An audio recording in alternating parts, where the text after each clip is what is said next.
Perkenalkan, saya Dewa ID Tegati Kartikasari dengan NIM 205040201111119. Saya dari program studi agraria teknologi Fakultas Pertanian Universitas Brawijaya akan mewawancara seorang keluarga dari petani Desa Sidakarya dalam tema interaksi sosial.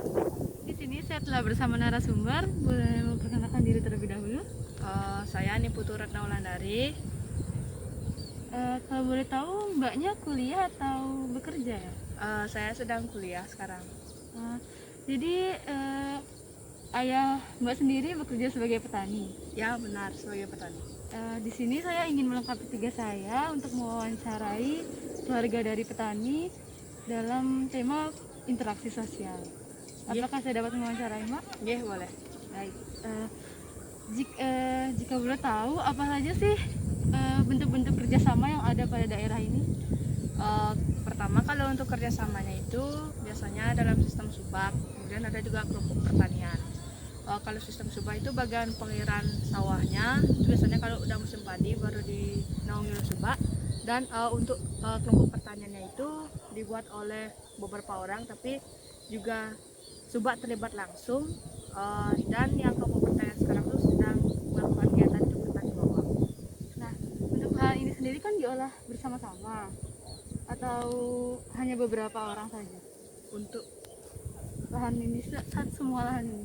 kalau untuk lahan ini kebetulan hanya diolah oleh keluarga saya. Namun kalau untuk pertaniannya, kelompok pertaniannya itu baru bersama-sama. Nah, apakah di dalam kelompok tersebut terdapat persaingan? Kalau untuk persaingan tidak, karena misalnya kalau terjadi persaingan tidak akan berjalan baik dari proses penyamaian sampai dengan proses pemanenan. Nah, dari kerjasama dari awal hingga saat ini, adakah persaingan yang pernah terjadi walaupun hanya satu? Sampai sekarang tidak pernah. Selain persaingan, ada pula akulturasi. Nah, jika boleh tahu, apa sih kegiatan adat di desa ini yang dilakukan baik dari awal membudidaya sampai dengan akhir? Kalau boleh tahu.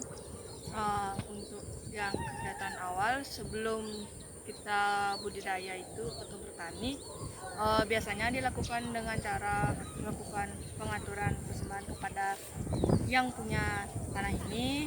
Dalam itu biasanya Dewi Sri mengaturkan Banten. Kemudian kalau untuk misalnya pas tepat datangnya tumpek pada kegiatan bertani juga diadakan upacara yang sama, namun itu kecil. Dan misalnya ketika sebelum panen biasanya itu dilakukan 1 minggu juga dilakukan upacara, dan itu pengaturan Banten. Nah, biasanya itu dilengkapi dengan sarana yang paling sering disandu ada kelapa muda.